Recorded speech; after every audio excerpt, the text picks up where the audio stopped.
419 with Gretchen DeBacker, Matt Killam, and Kevin Mullen. Welcome into the 419, powered by WGTE and presented by Witro Wealth Management. I'm Kevin Mullen. Gretchen DeBacker. Matt Killam. Did somebody write grumpy again? No, we All wrote Run tiresome. Well, okay, I am tiresome. That's what we're doing. All right. No. Hey, it's Wellness Wednesday. It is. Presented by Workspring. We got an exciting show, jam-packed with 3 fantastic guests. We're going to have Dave Tippet on the program. Dave is also on the board with NAMI, so we'll talk about some of the great work that they're doing, and they've got their NAMI walk coming up later this month at Glass City Metro Park. Well, that's going to be great. Yep, we'll talk You about heard it that. here first. And then Jeff Schaaf from the Chamber, and then Nick Komives, Toledo City Council person. So excited to have them on the program. Really excited. I don't know if you guys have this. It is the spring, so I'm starting to find. I live amongst cats, so it is murdering season. Which is shocking to me. Yeah. Because you don't strike me as an animal person. No. I am not. And then I feel like every week you acknowledge another animal He that acknowledges you are. some other animal he's brought into the home. Next it's going to be hamsters. You're going to have guinea pigs by the Well, the end. cats will take care of that. Those 2 pigs. Yeah, that's true. No, you're right on both ends. I'm not a pet person. You have a dog. But they are. We're just lining them up 2 by 2. But you do love the people around you. And Less, thanks to the creatures that we're bringing in. But my point is that the cats, I believe, at least I hope it's the cats and not my children, are on just a murderous rampage. There are carcasses all over the place. Birds, mice. I think they're mice. One of the kids from down the street just sprawled out on it. It is. I like when the slower moving kids. Yeah. That might be one. That might be your child. Are you sure these are cats? Yeah, I don't know what it is, but it is a dire time for creatures. So these are in and outside cats? In and outside cats, and I don't know. Maybe you could just make them outside cats. Maybe you just put them down. Danny had a cat growing up that would go on its murderous rampage, but then would bring it to the back door to show off it's a gift. Yeah, it's look what I did for you. It's tribute. You feed me all the time. Yeah. Now I'm feeding you. Look, guys, I've been out in the afternoon. I got you a little something. Now, if they're going up to sip and coming back, I'd be like, great. yeah. I know you like a cheese Danish. Bring it back. It's covered in blood. Yeah. You murdered the checkout kid. But not a blue jay. That's not going to work. Actually, Blue Jays I'd take. But man, Blue Jays are mean. And it's really difficult for me. The girls, I can always tell what has occurred. There's a different Is there screaming? Curdling scream. Yeah. I mean, that's pretty consistent in my house, too. Yeah. But it's a little different when they've come across. The kids were home alone, so Juliet's watching the boys, and I get a text that says, "There is a dead bird in the yard. What do I do with it?" Yeah. And I was like, "Well, there's a shovel here." Yeah. And she was like, "I'm just gonna get a bucket," and I'm like, "Sure, yeah, you can pick it up in a bucket." I come home and there's a bucket upside down on top of it. Sure. And I was like, that's smart. I just don't want to see it again. Yeah. There's like buckets all over your backyard. Yeah, we're gonna need some more buckets. That's exactly right. All right, let's take a break. When we come back, we'll talk about less buckets and less dead animals. Yeah, Dave is going to heal hopefully. us from this traumatic experience. I don't know all of his capabilities. Yeah. I'm going to need some unwinding here. Goodness gracious. All right, we're going to take a break. When we come back, Dave Tippet will join us here on the 419. Support for the 419 comes from Witro Wealth Management, where we understand that your financial path is personal. Advisory services are offered through Capital Investment Advisory Services, LLC. Securities offered through Capital Investment Group, Inc. Member FINRA and SIPC. More information at witroadvisors.com. The 419, powered by WGTE, is made possible in part by supporters like you. Thank you. Welcome back into the 419, powered by WGTE. It's Wellness Wednesday, presented by our friends at Workspring. And we're joined now by Dave Tippet. Dave, you worked in HR. Yeah. And worked with the Employers Association, now Workspring. Right. For a number of years. Yeah. But I understand that you also have what I believe would be referred to as a clouder or a glaring which is a large amount of cats. Now I know what you're doing. He was on Googling. No, He I was wasn't. Googling. I wasn't You looking already knew that that up. I already knew was that, and I a knew that collective from noun. the TV show Big Bang Theory, I like it. where Yeah. Sheldon acquired a large number of cats and referred to them as a clutter or a glary. Yes, we Do do. you prefer one of the two? Not really. We just Sure. say, it's our little family. It's our fur children, right? Yeah. So, yeah. So, yeah, it's. This is getting worse for me, Dave. Well, we live out in the country, so we've Okay. we had some strays, and then we brought one cat in. We didn't realize she was pregnant, and one day we said, "Oh, she's getting a little heavy." Yeah. And all of a sudden, she had some babies. So are they all inside cats, or they're all Yes. outside? Well, one is an indoor-outdoor. Okay. Yeah. Because if you live in the country, you can have what I think people refer to as barn cats. Yeah. One of the most dangerous creatures that walks the earth. Yeah. They are killing machines. And who decides who's going in or out? Like the one comes in and out. They Do decide. the rest of them are No, like, the other hey, ones. we'll go The out other with ones them? say, "Go ahead, have fun," because Yeah. we're gonna stay in here and get Right. fed 24/7, Right. and get our That water. is so true. Yeah. They just have the buff. buffet, and just Yeah. Choose their own adventure. We had a cat that was a stray that we brought in, and then and it was an indoor cat. Loved being an indoor cat. When we moved to Old Orchard, it decided that it was going to be an indoor-outdoor cat, and it would only come home to go to the bathroom, and then was right back out the door. That's and I'm how like, you could do Max that Guest is. outside. Yeah, right. I'd actually prefer you did it in someone else's. I don't think cats should be allowed. I said it. Dave, As pets. please save us. You can tell, obviously, from listening a little to this segment, hopefully you've listened to the show before, that we struggle from some real mental health issues. Well, I'm glad I'm here. Yes, you couldn't be here fast enough. Talk to us a little bit about your career, and as Kevin sort of teed up, and we'll work our way into NAMI, but tell us the mental state of things and how you're positioned to talk to us. Sure, that's fine. I appreciate the opportunity very much. So over the years, I am a person what they call with lived experience. So I have a spouse who is a person with with bipolar. During our relationship over the years, there was some inability to hold a job, deep depression, a couple of hospitalizations.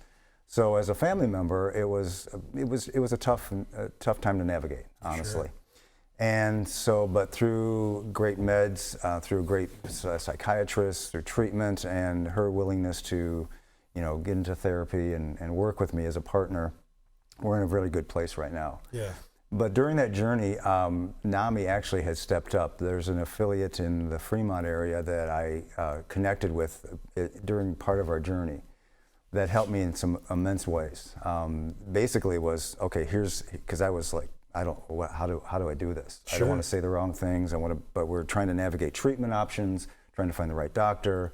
And you yourself also deserve to live a life that you Well, want. exactly. Just trying, and what my role was as the spouse, and just that's sometimes a difficult role. So what NAMI provided at the time was basically saying, you've got this. You are stronger than you think. Here's some resources. Here's some support groups. And most importantly, they gave me hope. Yeah. They said, hey, you're not alone in this. That's right. There's a lot of family members who are dealing with this kind of thing. Mm-hmm. So that gave me a lot of hope. So once I retired from the Employers Association at Workspring, I just wanted to give back. So I decided to volunteer first of all, I'm a volunteer for the National Helpline. NAMI has a national helpline that volunteers serve on. I can do it from home. We have all the technical stuff there. Been doing that for about 3 years. Mm-hmm. And then I volunteer I'm on the board of the NAMI in Fremont, but I also have great knowledge of the NAMI of Greater Toledo as well, where I also volunteer for going forward. So I'm a family support, there's a family support group that I'm a volunteer for in the Wood County NAMI and also in the Fremont as well, just to give back, and because my heart is for families, Sure. Not only for people with mental illness, but their families as well. On the helpline, we get calls from family members who are in different parts of their journey. Mm-hmm. Some are brand new. What do we do? I don't understand this. What am I supposed to do? And others who have been struggling for a long, long time and maybe at their wits' end. I wanted to ask if there's a common call, right? If you find that you're getting, one particular call or one particular request, or there's a certain area where there's just a need for more information or support just based on what you're hearing. That's a great question. A lot of it's emotional support. They just want to know that they're not this is not something that they're not alone in essence again, and that there is hope on the other side, and just some practical resources. We need to find a therapist. and maybe for a specific community, depending on the person's background and experience. Or what kind of support can I get as a caregiver? Because people who are caregivers don't always know how important it is for them to get their own help. I'm curious, in terms of the journey, as you've articulated eloquently, this now has a name in your house, bipolar. Yeah. But at the risk of making this deeply personal, can you talk a little bit about the beginning? I don't know that bipolar had a name, or there certainly probably wasn't as much known about it as there is today as we're sitting here. And certainly not in your own household would be my guess. But whether it's bipolar or the myriad of other things that people work or battle against, what is the early stages of your partnership and that communication and your journey together look like? I think probably for our situation it was the deep depression. Sure. And then sometimes our journey continued, there was the high highs and the low lows. Yes, sir. So that was manifested in different ways as well. And so the journey was trying different medications, trying different therapists, trying to navigate job loss, sure. and how that affects our relationship as well. So there's a lot to navigate in that as well. How do you continue, or how did you continue to, I guess, that you deserve better? Meaning you can settle into almost anything. I mean, as human beings, although fragile, we are resilient. But it sounds like your partner and you just kept pushing to find more peace. How do you combat apathy or settling for, well, this is just how this is, I guess? Yeah. That must be difficult to say that you deserve more. Yeah. Well, I don't always use that term deserve, and I appreciate you saying that. It's more of, this is my role, and this is what we've been handed. So I can make some choices. I could say I'm done, I'm working away, or no, let's see what we can do going forward. We have a shared faith, so that has helped us to stay strong. But also starting to understand that, my role wasn't necessarily to be her therapist. It's to be her spouse. To be that person. And so there's kind of some different roles there. And to really then also understand that I've got to reach out and get support for myself. Yes, so sir. building a support network, friends, family members who get it, who are willing to come alongside and say, hey, do you need a break? Let's go out and get a cup of coffee, or or here's a resource that maybe you didn't know about. Sure. Those kind of things. So I think it's just recognizing the role, and understanding that this is something that can happen, and I don't have to do it on my own. Sure. Where and when in this journey did NAMI come into the picture? Yeah, it was probably within we've been married. 42 years, so I think maybe You've been married 42 years. Yeah. Congratulations. Thank you. Yeah, That's not she's easy put to up with do. a lot with me. So. Sure. Yeah, but I found this interview taxing. And the cats. I know the cats. Yeah. I forgot the question. Where in this journey did NAMI come in? Yeah. I'd say about 10 years ago. Yeah. So they kicked in, and that's why I'm dedicated to this, and I love the fact that. And NAMI is this national organization and has 650 affiliates throughout the country. And in Northwest Ohio, we're blessed to actually have 4 affiliates. NAMI of Greater Toledo, there's NAMI Northwest, which covers the eastern 5 counties. There's a NAMI in Bowling Green, covers Wood County, and then there's 4 County, which is out in the Archbold area. Okay. And all of them provide core services like support groups and advocacy. I know that Greater Toledo has a great art program and family navigator, but they answer calls. They try to find resources. I mean, housing is a huge issue, so they have try to have housing resources as well. And again, the emotional support. Sure. That is huge. What is the some of these diseases have a later onset in life. So if you have someone in your life that's starting to exhibit symptoms or signs, what would you suggest that if someone's listening to this that they do? Where should they go first to try to get either a diagnosis or help or trying to figure out what's going on? That's a great question. So sometimes family docs can be helpful, to go and say, hey, here's some things I'm concerned about. Education, like I'll give NAMI.org is the National's main website. They have a myriad of information of, that exact question. I'm suspecting my loved one is starting to have a mental illness. What do I do with that? how to find therapists, how to find support groups. All those kind of things are on there. And then many times, like on the helpline, we'll refer to the local affiliate. So if someone calls and no matter where they are in the country, we can find a local affiliate to help them, figure out what the local resources are, maybe support groups, where they can get some help. You've been married 42 years. You are formerly with the Employees Association, then Workspring. So you are sort of dialed into this theoretically, right? Although it's always been difficult to bring the work that then home. There's a separation there. I hate to use the word hack because it has such a negative thing, but are there anything that has been helpful from either a routine standpoint, everyday things that over this long period of time that you've learned that works or functions? You mentioned your faith. That is not to be blown by, right? That is a shared purpose, and a place that you can hand things over to, which has an intrinsic value, to say the very least. So again, I don't mean to use the word hack dismissively. I mean it in terms of, I guess, like scheduling or like life things that give you purpose or layups, if you will. I would say, keeping in mind, just again, the self-care. What's my plan today? Am I going to eat well? I'm going to sleep well. I'm going to have some social connections. And then with my person too, with my spouse, it's just checking in. How you doing today? What's going on? And not being afraid to have the hard conversations either. Was that things natural to you, having those hard conversations? It took a while. It would for me as well. It took a while through some of my own counseling and my own therapy that I went to, just to learn to actually gain some tools on how to have those conversations. And and if things are a little rocky, or if I can see things are going south, then again we have the conversation. Are we taking our meds? Are we? Do we need to maybe see the doc before our regularly scheduled appointment? So those are the kind of things you get into a rhythm. And that's not to blow by the fact that the person that has the illness reflection also has to be committed to living a better life with you, right?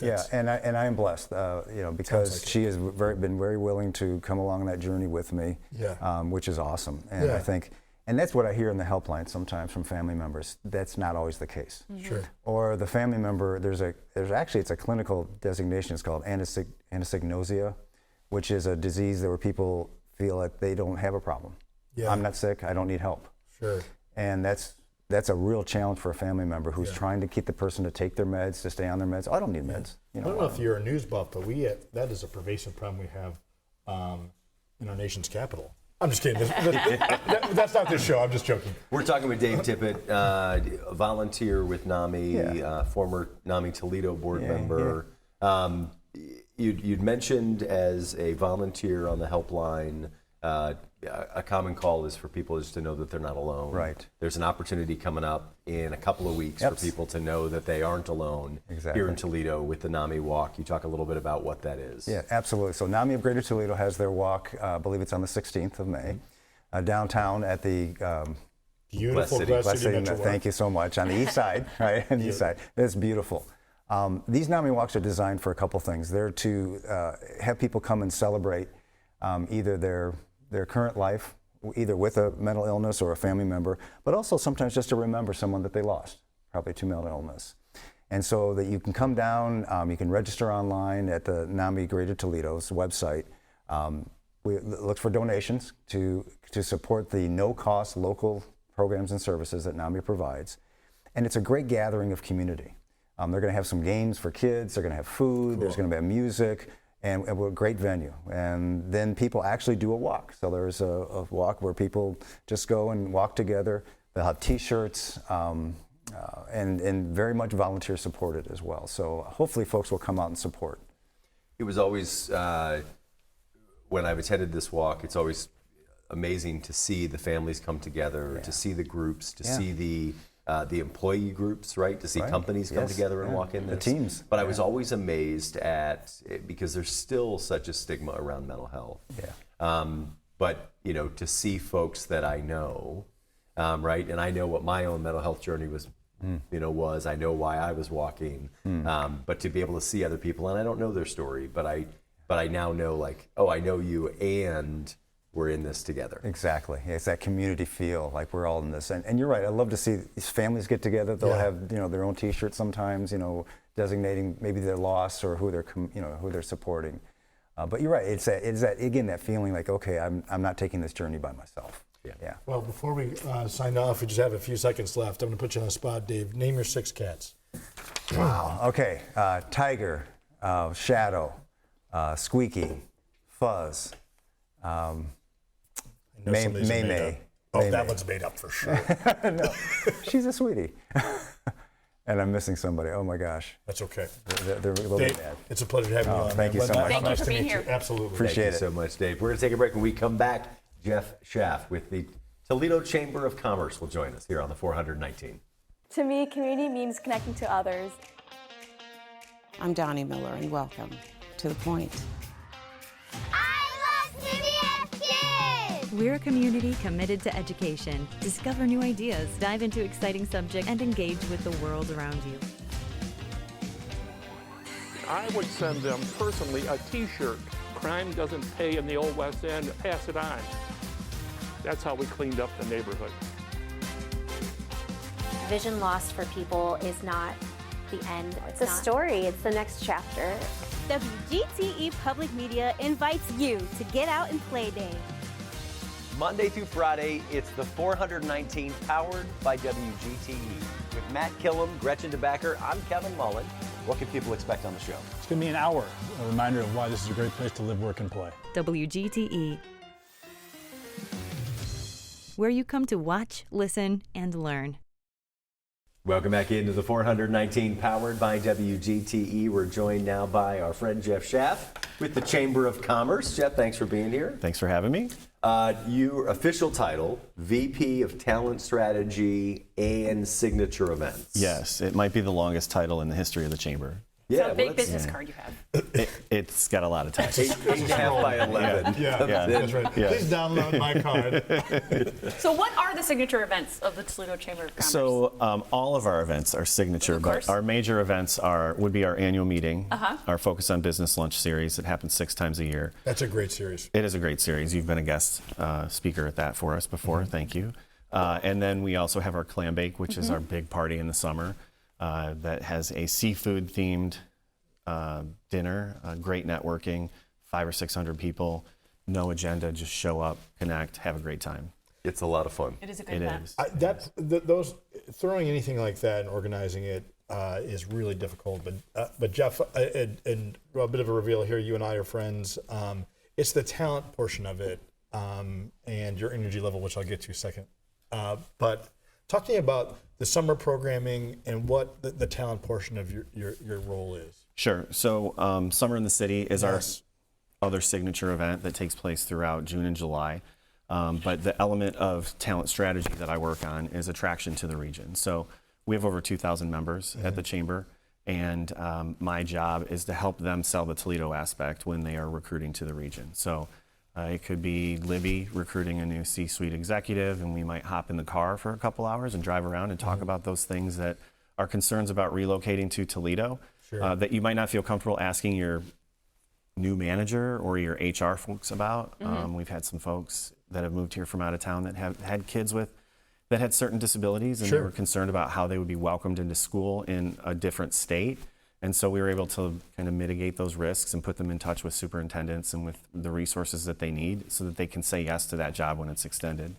But the Summer in the City came around about 12 years ago. It's a big success as well. I mean, you have dozens of, to my character, young people, right, doing all manner of things in the city. So every year we have around 200 interns in the program. Incredible. So anybody who has an intern here for the summer can sign them up, and we do fun things in the evening. So it could be something at the Metro Parks. It could be almost every year we do a Mud Hens game. So fun.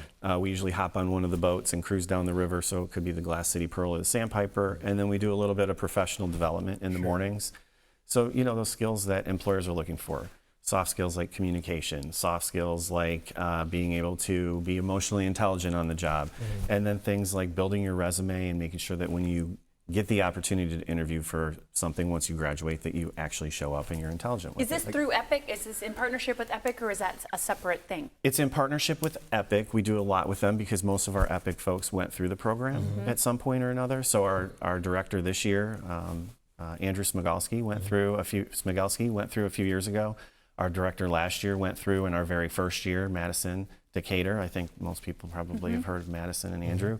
So it's really a great partnership. So when they leave summer in the city, graduate and get that job, they can move into Epic Toledo. I imagine a piece of this isn't just supporting employers, but it's also sort of that talent retention piece to make sure that these young professionals enjoy their time and kind of see what life in Toledo really is like. Absolutely. So sometimes the interns don't get an opportunity at the end of the summer. Some organizations bring in co-ops just for the summer, and they know that they're only there for the summer and that they may not have a job at the end. And when they come to us and say, hey, we really want to stay, or we're looking for another opportunity, we help connect them with other employers, and we make sure that the resources are there that they feel comfortable. What are those qualities of life? We talk about Toledo as being a place to live, work, and play. What are the qualities of life that people that may want to move to the area are looking for, that the city of Toledo, that you highlight for them? Sure. So the thing that I always say, I've lived here for 50 years. I haven't found another city yet that I really want to move to. There's great places to visit. I just say it's really easy to live here. It's easy to get around. It's easy to afford to live here. It's easy to connect with other people in our community. And then you throw in all of the great major attractions that we have, and the great employers, and the proximity to other major cities, and the water. It's just home to me. Jeff, talk to us a little bit about that. This is a interesting career path in many ways, but a career path helping others' career paths is a bit of a calling. Those are my words. Talk to us about getting here. What brought you along your journey to make you particularly good at this? Because you are good at it. Well, thank you. Yeah. What is this? Your mom, your dad? You hate your brothers and sisters? Or I gotta get this out so I can network better. What? I mean, I come from a family that is just very plugged into their community. My dad, when I was in grade school, coached everything. He was on parish council. He was on it wasn't really the PTO board, but it was similar to that. What school did you go to? I went to St. Joe's in Sylvania, so go Jaguars. And Go Jaguars. My mom worked at the bank, and so she knew everybody in town. She worked at Huntington for almost 30 years in downtown Sylvania, so she knew everyone. You know, we came from a small pocket of the region, and when I went to St. Francis for high school, it was like open new doors. I didn't know anything about South Toledo except that there was a Lion store at Southwick. Sure. And then friends in Perrysburg. And as I got more engaged and involved in the community, I kind of took that similar role of, hey, I really like doing this. I really like being here. I really like the people that are in our community, and I want to do more. And I happened to be in a job that I didn't really care for, and I was really involved in Epic Toledo. And Wendy Graham's our CEO. I reached out. I said, hey, Wendy, if you hear of anything that you think might be a great fit for me, just let me know. Yeah. And I wouldn't be at the chamber if it wasn't for Wendy. Yeah. Yeah. What are some other things the chamber does for the community that they're involved in, other than the part of the role that you play? So we do a lot of great things. With 2,000 members, we help them connect to each other through our events and other methods. We advocate. We have a department that is specifically focused on advocacy and public policy. So they could be doing anything like being for or against legislation that helps or hurts businesses. Are you generally more for or against? Where do you come down on that? It depends on the issue. That's not my department. That's not my department, so I don't really get to have a say in that. I have a personal opinion that I could tell you off the show. Yes, of course. But we do a lot of great work there. So there's advocacy right now for the corridor between Toledo and Columbus. And so our team has been leading the charge on that with a lot of partners in our community. We certainly couldn't do it alone. Epic Toledo, our young professionals group, I think they're at their highest level right now, almost 2,500 members. Good Lord. That's crazy. 75 corporate members, around 2,500 individuals. I mean, that is the next wave of leaders in our community, and we've seen it. I mean, all of you here probably attended Epic events at one time or another back in the day. I got to clean up after them. That seemed nice. He was asked not to. I appreciated the obvious statement of back in the day. Yeah, sure. Well, I've been around for 15 Jeff, plus years. The parallel, though, between this and to some degree an educator, I think is obvious. I may ask, at the risk of putting you on the spot, every year you have to re-up for summer in the city. Yes. How do you, I mean, this is a bit of a revolving door by design. Mm-hmm. How do you keep your energy up for this? How does that manifest? Well, it gets challenging in the spring when you're doing a lot of the planning. Yeah. But like that first night when you start to meet the interns, it's like a light switch. Back on again. Okay. It's a different group every year. Yeah. 1 year, it could be all the Libby interns are really in and they're having a great time and they're coming to everything and they're asking you questions. And then the next year, it may be Owens Corning, or it could be Welltower. It just depends. Yeah. And you get some really interesting personalities, and they start. I really like when they come to the first event, and then they bring the people that didn't show to the first event to the second event, Right. and then by the fourth event, they're all there. Yeah. Right. Sure. So it is exciting, and I love my community. I love talking about it. So I like to be able to share that with people who, they could be from here, they might not be from here. If they grew up here, they probably grew up in their bubble or their pocket. 100%. I was guilty of that. Sure, Growing me up too. in Sylvania, you go on the school bus back and forth to school, and that's about what you do. You stay in that little area. Gretchen, when you were homeschooled, how did, and I know that no one wanted to be around your family, your words. How was prom? Yeah. Well, I didn't go, Kevin. Thanks for asking. I don't know when he's going to learn that. He's never going to learn I it. know, I'd never say it. No. Let's skip by that. Let's do it. Jeff, a piece of summer in the city. Why did you talk to Matt? I feel like I'm in the middle of a weird something. It is weird. Yeah. It's weird. Yeah. So, because they're weird. It's like a brother-sister thing, Yeah. right? That's But exactly how not prom really. was for Gretchen.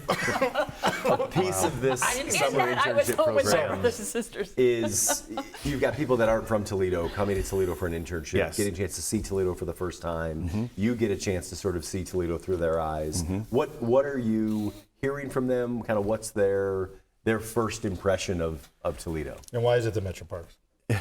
It's always the Metro Parks. I'm just kidding. No, it's really interesting because most of them are just not aware of what we have. As much as we put out all the great things that we have, That's truth. the way that we consume media today and the way that college students consume media is completely different than the way that I consume media and my parents consume media. So it could be everywhere and they still miss it because it's just not right in front of them and it's not being force fed. So what we were trying to do is really force feed them. We have a newsletter. It's me one-on-one. It's the EPIC advisory board or EPIC members. It's people that we strategically invite to the events. It's making sure that their employers have the information and that we're giving them additional resources. We can't possibly show them everything over a 4 or 5 week period, but we can lead them to the resources so that they can find more opportunities and that they can see what's going on. Why does it matter that Toledo has a Chamber of Commerce? Like, why is that important? Well, we've been around for over 130 years, so I think it's really important that there's a location for businesses to get together and collectively find each other and make an impact in their community. Most of these members that we have that have been, or some of them have been members for over 100 years. And they What an amazing thing to be able to say. Right? Isn't that crazy? That's crazy. This year we're really looking at that because of America's 250. And so we're taking a look at some of the companies like DGL or Jones Hamilton who have been in our community for 100 years and have been members for a long time. How do we celebrate that? And so I think it's just really important that there's an outlet and a space where businesses can get together and know that it's going to be like-minded individuals who are having conversations, looking for opportunities to reduce barriers in their day-to-day work life, and then also look for opportunities for growth both inside and outside of the region. I love the idea. I mean, not the strategic plan and strategy is important, of course, but in full candor, one of the strategies should be just volume, meaning how many touch points can we have? I don't know, but we will try anything to get to Omega, right? Right. Which is a tactic that we use in all manner of speaking. Right. Don't overthink it. It's not a silver bullet. Right. And and now I'm going to talk out both sides of my mouth. But from a metric perspective, Jeff, is there? It has to be unknowable how many young people are going to stay in the area. Do you set a goal, or do you work with individual companies or partners to say we're hoping to retain 10 of the 100? Not that data would matter necessarily, but I am curious as to sort of, is there a part of that it drives the summer or the year? The metrics are a little challenging. Sure. Because at the end of the program in the summer, they could go back to school they could get hired or they might not get an opportunity. So we try to focus on the folks that want to be here and maybe didn't find the opportunity, because that's a little easier to track and say, hey, I introduced this intern to these 5 companies, they accepted a job here, and now they're working in Northwest Ohio. The goal is really that they go back to school and say nice things about Toledo. Sure. Or if they go somewhere else, maybe Toledo's not their time right now, and they go somewhere else, but they have a really good perspective on Toledo, and they're going to say nice things about our region, so that if they are talking to someone else. We've had over 2,100 people in the program. Good for you. What role does the University of Toledo play, both with the Chamber and also in this summer program? So we work really closely with the University of Toledo. We're actually meeting with them this week to talk about some things and different ideas as well. But we need to be in front of the students at the university, both universities, University of Toledo and Bowling Green State University, so that when it comes time to graduate, they understand where to find a job. They know who our employers are, they know what the career paths are, and that they know that there's cool things for them to do when they're not at work. How do you learn all these kids' names and needs? I mean, name tags. I mean, that's sincerely name though, tags at every event. You want this to be personal to some degree, right? So, and I know you to be a sincere and genuine person. So, I mean, it's a couple hundred kids. Not only are you learning, oh, that's Jeff and that's Sarah, but theoretically, you want to help them along whatever their chosen course is. Yes. Is there a hack for that? Do you have a spreadsheet? Do you have golf clubs used to have photos of every member and then memorize them? Yes. Is there some equivalent? I do not have a Rolodex of photos of the interns, but that's a great idea. We have an intern that works with us in the summer too, so they end up having a lot of conversations, and we'll say, hey, I think you should talk to Colin, or I think you should talk to Sydney. And you start to know them as they come to things. Why were your made-up names better than mine? Yeah, it's weird. Those we were have real about names. we have about a minute left. I appreciate that you made up the name Jeff. What's something you would typically do, like if you were having a great Toledo weekend? What are a couple activities you would do? So I'm a big foodie. So I'd hit one of my favorite restaurants. It could be, can I say the restaurants? Sure. My tops are Souk, Kango, Stubborn Brother. Yeah, good choices. Maybe hang out for a couple of beverages. I'm also a member of the Moose Lodge in Sylvania, so cool. Okay, I nice. might pop up there and say hey. If friends come in town, it's always the casino. Yeah. We always pop by for music, play a little bit on the slots. You can go there too. Can go there is great. I'm asking the questions. Why would let him answer? And then we have a lot of great events that take place. I was at the Pickle Fest a couple weeks ago. That was pretty awesome. It was crazy, like Pickle Mania for real. Totally. And a Walla game, a Mud Hens game. There's just so much to do. It's hard to choose on any given night. But it's great. It's like whatever your flavor is, you can find it here in the region. Great. Jeff, thank you very much. If people want more information on the Chamber, where can they find it? ToledoChamber.com. Awesome. Jeff, we appreciate you being on the program. We're going to take a break. When we come back, we'll be joined by Toledo City Councilman Nick Komives. Support for the 419 comes from Witro Wealth Management, where we understand that your financial path is personal. Advisory services are offered through Capital Investment Advisory Services, LLC. Securities offered through Capital Investment Group, Inc. Member FINRA and SIPC. More information at WitroAdvisors.com. Destination Toledo. Whether you're a local or a visitor, Destination Toledo invites you to explore the region and be a tourist in Toledo. Find events, dining, and things to do at visittoledo.org. Workspring. HR issues and employee well-being go hand in hand. Workspring supports employers through compliance, training, and wellness because healthy workplaces don't happen by accidents. Learn more at workspring.org. Toledo Refining Company, a subsidiary of PDF Energy. Toledo Refining Company is a supplier of fuels that keep our region moving. Located in Oregon, Ohio, the refinery processes crude oil into gasoline, diesel, jet fuel, and other petroleum products. And TARTA, celebrating its 55th year of connecting Northwest Ohioans to their community. More information at tarta.com. Welcome back into the 419 powered by WGTE. We're joined now by Toledo City Councilman Nick Komives. Good morning. Right before we started, Nick turns and goes, all right, which one's my camera? That's the kind of energy we need on the program. That's the kind of diva we want to bring on. That's right. That's right. You knew what you were getting I brought into. you on for a somber reason. How many cats do you own? I own one. And how much murdering does that cat do? Hardly any. She's brand new. She was in a friend's garage for the winter, and I was like, give me that cat. So I now own Judy. I shouldn't say own. We live together. She kind of runs my life, to be honest. She maybe owns me. Is her full name Judy Bloom? No, just Judy. Okay. Yeah.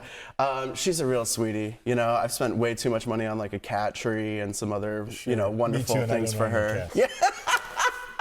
Nick, in full candor, you are a friend, but we're bringing you on for a serious matter. You are a city council person, and you're not the only member that cares about the environment. But these are my words. You are, in my opinion, at minimum one of, but it appears to me the leader of sort of the eco component of our group here in the city. I know there's some initiatives that are starting off, and there are some events and things like that. We'll get to that. But can you talk to me a little bit about, not your strategy necessarily, but your overarching approach you take to this and the responsibility you've encumbered? Yeah, when I was first running in 2017, the lake was a huge focus, right? Because we had just experienced what was widely known as the water crisis, and algal blooms were sort of just, for the first time, really catching our attention. It was on the cover of the New York Times. And it was just a time when I walked in where I realized, the city is doing what we have to do, we're required to do because of the EPA regulations or whoever else is telling us from the federal government that we have to do X, Y, and Z. But we weren't really taking any extra steps beyond that, right? There are certainly people within the city who have always been advocating for this. They want to. The folks at Environmental Services love you all. They work really hard.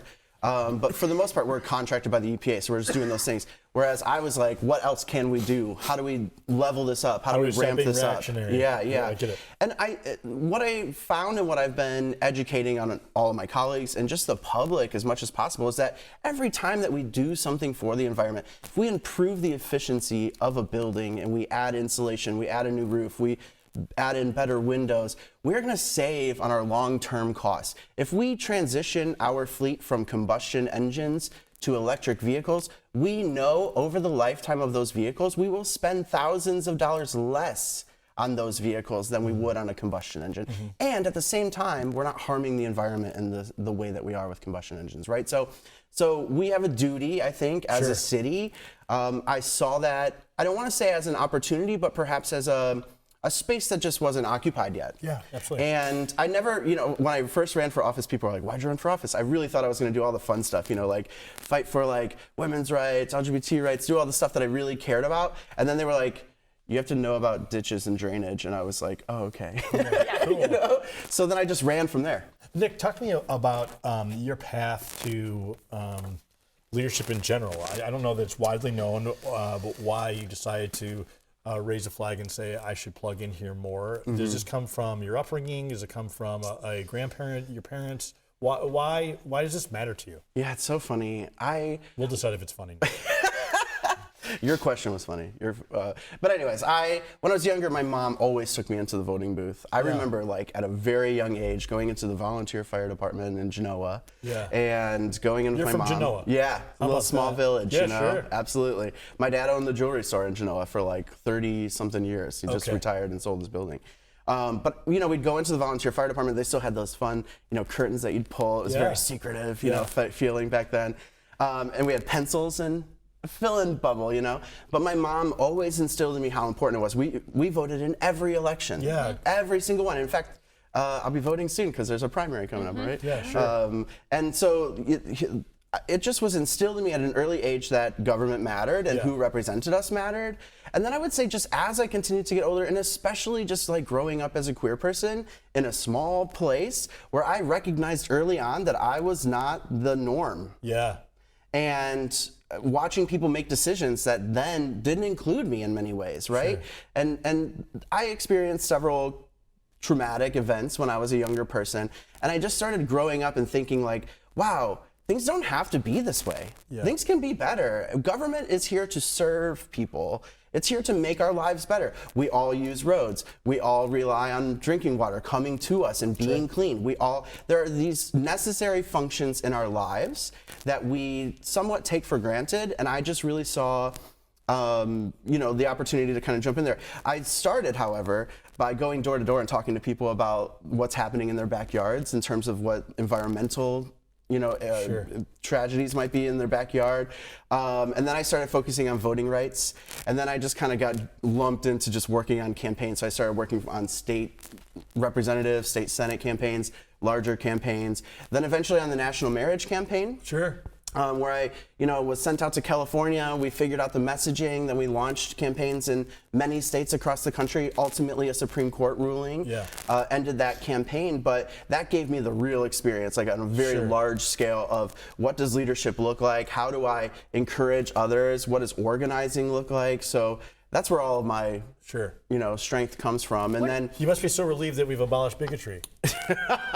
Now, your weekends must be totally open now. My work is done. All these years later, I mean, you knocked on all those doors. You told people, I'm going to listen, I'm going to advocate, I'm going to do all of these things for you. How do you feel like that's going? I feel like it's going really great. To be honest with you, I think that people are connecting at a more local level than ever before right now. I think it's a little bit of a kickback, right? I mean, it's so funny thinking about where we've come with technology, how we all interact, I prefer this. I want this, and I think most people actually do, but we're so used to, I have my phone right in front of me because I have notes, but we're so used to having this thing around us all the time. And it's really changed the way that we interact. And I think that also we're seeing just at a federal level how dystopian, disconnected it can be, and understanding and recognizing that no one's going to come save us. We got to do this ourselves. We've got to organize in our own communities. We've got to build those networks, those channels, and provide for one another. What would you say to someone that, especially in the environment that we're in now, that, I don't get involved in politics. I just don't get involved in politics. What would you say to that person? Yeah, I would, you may not want to get involved in politics, but politics is involved in you. You want to know why your gas prices cost what they do right now. You want to know why the cost of food is going up, why your utility bills are going up. These are things that impact us every single day, and whether you like it or not, a politician has made a decision on your behalf. And so it does matter.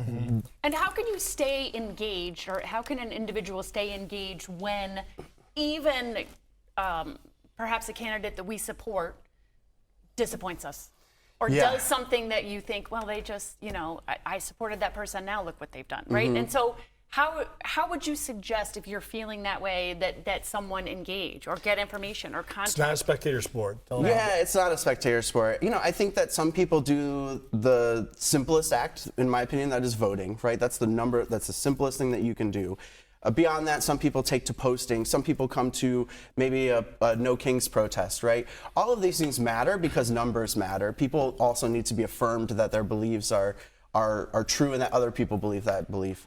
And so those things are important. I think also just like trying to connect as much as you can to your local politicians, right? Many of us have social media accounts, and we're putting on events, like Dr. Brittany Jones is doing an entire series right now where she's out in the community. You can connect with us. We are here. We actively listen. We show up. I go to community meetings. There's like 5 people there. That's right. And I guarantee you that if you showed up, you could make a difference. And I understand that time is of the essence. Lots of people have lots of things going on. But there are so many ways to connect with people these days. We're talking with Nick Komives, Toledo City Councilman. In addition to your work on City Council, you're involved in a lot of different organizations. Keep Toledo Lucas County Beautiful is one of them, and they've got a really cool event happening all summer long. Why don't you talk to us about it? Yeah, I love it. So I've really cherished my time with Keep Toledo Lucas County Beautiful. We're out cleaning up litter, educating kids on recycling, all kinds of stuff all the time. But literally, it kicks off every summer. It's a wonderful competition. All you need to do is sign up on the ktlcb.org website and ktlcb.org website. And you can go on there, you can sign up for a Litter League team. You just get a few of your friends, and we'll give you all the supplies that you need, the picker thingies, the bags, the gloves, whatever you need, the safety vests. You just go out and collect bags. You count those bags. It's we're trusting that you're giving us the real numbers. But we'll also come pick up the trash when it's done. But the team that wins at the end gets some prizes. We do a Mud Hens game at the end of the season. Sweet. It's a wonderful way to celebrate.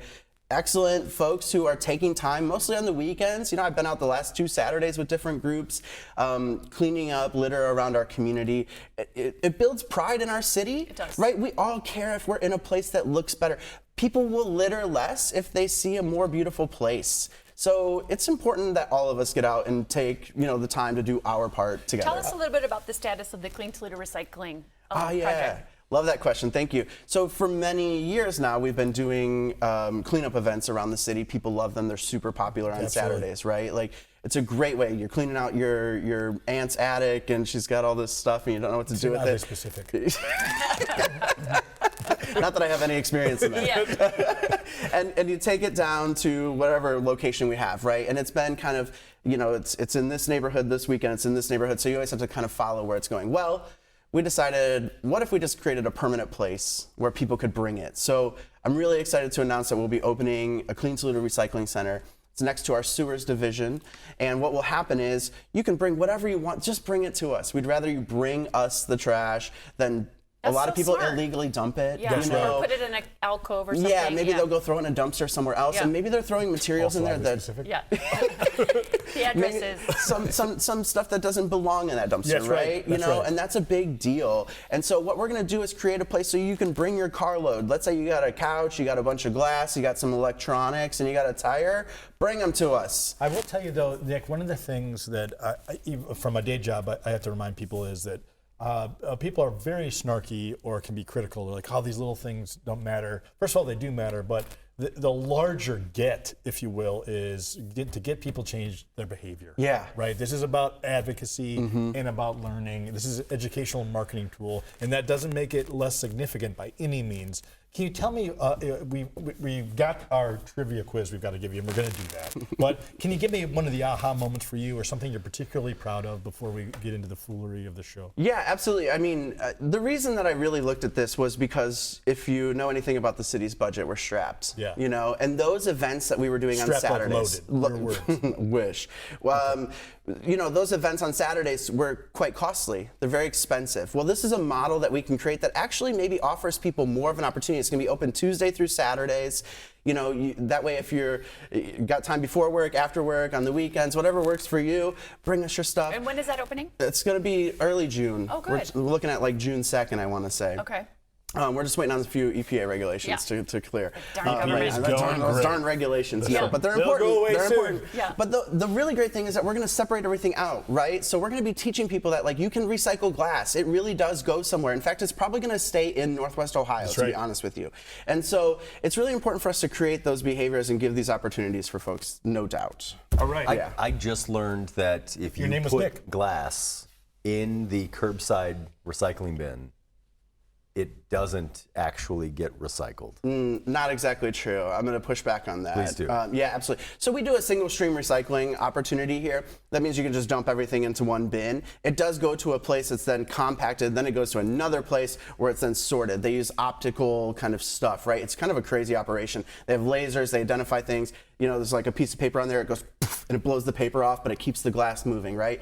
So all of that eventually does make it somewhere. And in fact, there is an initiative in Toledo called Glass Recycling in Toledo, GRIT, that is working right now to recycle glass in our area to keep it in this area because there's a huge need. OI needs that glass. They do. Owens Corning needs that glass. So this is the next evolution of the glass city, in my opinion, right? Is glass is forever. It's a reusable source forever. We can always melt it down and reuse it. So I'm really excited about all the opportunities that we have around glass right now. Let's do this.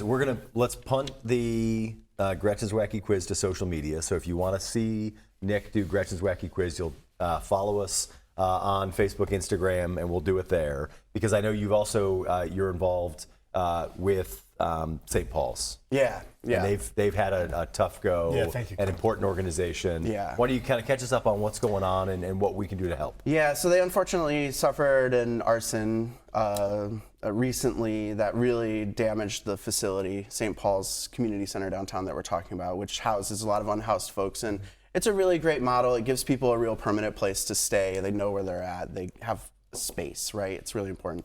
So it's been a little upended from the fire. I was already working with them on a summer fundraiser where we're going to do a cookout over lunchtime. It's going to be on Friday, June 12th.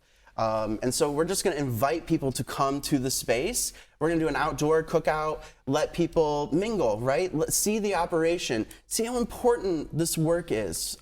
Because it doesn't feel good to me to go to sleep and know that some people don't have a place to sleep, right? Sure. So St. Paul's is providing those opportunities. They definitely could use the help. So I'm really excited to work with them on this fundraiser and cook a lot of good food for our friends and family in the area. Well, how could someone volunteer for that or help out? Yeah, I would definitely. St. Paul's definitely has a website and social media presence, but that would be a huge help. And they're always looking for food or other good gifts like coats and other things that are necessary. Now, when are you launching your campaign for mayor?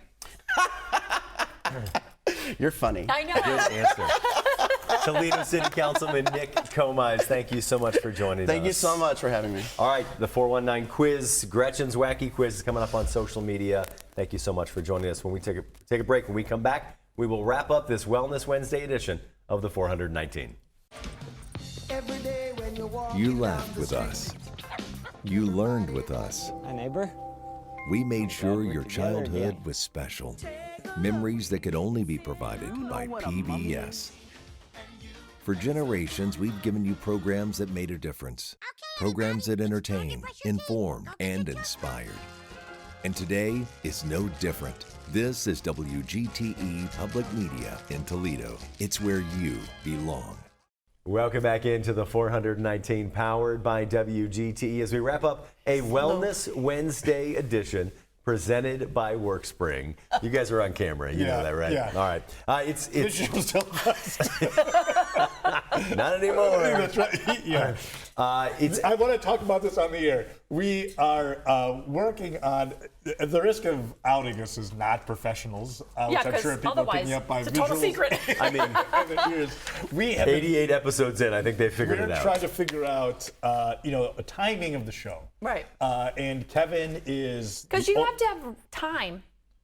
God, you are a thinker. You're so good. Yeah. Put the show out. Like there's a time frame, and then you. Yeah, it's a 1 hour show. Right. And I so knew what you were saying was going to be dumb, but that man, you it got worse. Are you?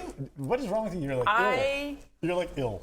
I'm tired today. I know, you can tell. So, but anyway, I want to talk about this is a thing. So, with the show is an hour long, right? Yep. Which everyone agrees is too about long. 59 minutes too long. But the back and forth between our clock, brought in by Kevin, yes. right? And the general clock. They don't sync. The WGTE clock. No, the number of times that I'll see 16 minutes left in a segment, or the clock will say there's 10 minutes left, and they tell me there's. It's creating us and them feeling. And we're not in a different really time is. zone. Like it's. That's right. I actually haven't thought about maybe that's what it is. Yeah. Is They're that in they're Indiana. actually timing it on Pacific time. Yeah, right. Yeah. Which is a minute Pacifically off. wrong. Yeah. Yeah. So every day, Gretchen and I sit here uncomfortably as Kevin gets slowly more put off by the fact that we're not syncing. So I say all that to say, right now we've got to fill this time, and I can't do it with more cat talk because I've already carried the show. Did you have cats growing up? No.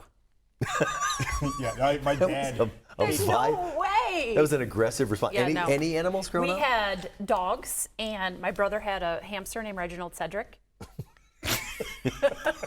And my sister had a bird named Budgie. Oh, the birds are worse than The cats. bird was terrible. It was The terrible. bird's name was Budgie. Yeah. Yeah. Was it actually a Yes, budgie? yes, it was. Okay, well, that's a really She wasn't dumb very name. clever. Yeah, sure. Yeah. So the hamster, which got loose several times. Named Hamster. Yeah, named Reginald Got Cedric. loose. We had several dogs. Yeah. But no, never a cat, thank God. We had no animals growing up. And then I meet Danny, and I tell people that I don't necessarily love animals, but I do love my wife. Yeah. And she loves animals. Yeah. And now my kids love animals, and I do love that, but man, I would love to be a See, I've never thought that furless like free house. kids saying they loved animals is like a selling point. Like all kids love animals. That's- All kids. I didn't. Yeah. Whatever. Huge Me, thanks. Ted Bundy. Yeah, that's why you're a sociopath. Yeah, right. Oh my goodness. Huge thanks to our guests for joining us on the program. Dave Tippet, volunteer with What a NAMI. sweet guy. NAMI Very Walk sweet. coming up May 16th at Glass City Metro Park. Find out more information at NAMIToledo.org. Of course, Jeff Schaaf with the Toledo Chamber of Also Commerce. sweet guy. And Nick Komives. You can, of course, catch Nick's monster. Gretchen's Wacky Quiz on social media to be a part of it. And thanks to you for joining us as well. It's the 419, powered by WGTE and presented by Witro Wealth Management. The 419, powered by WGTE, is made possible in part by supporters like you. Thank you.